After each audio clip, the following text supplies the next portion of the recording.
So why did we create set dimensions? If you look at the master data in Business Central, so let's have a look at salesperson, for example.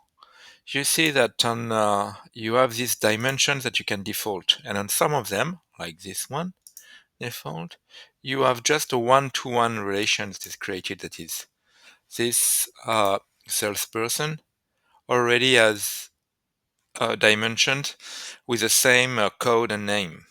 However, but that needs to be created manually. For example, if you go on this one, okay, this one is done actually. Let's get on the demo company. So let's go a bit before. Okay, this one is not created. That means that when you create one master data, if you want to have that, you need to create the dimension manually, and you need to create the default dimension manually.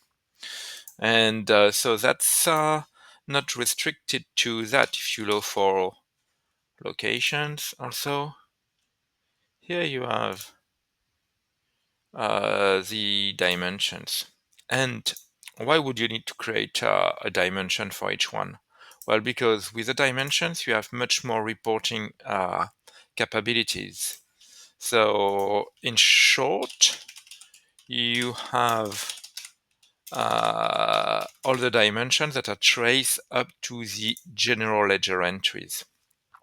So that's thanks to the global dimensions.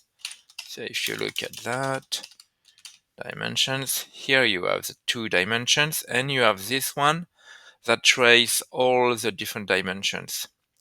But if we look, for example, salesperson, we don't have that.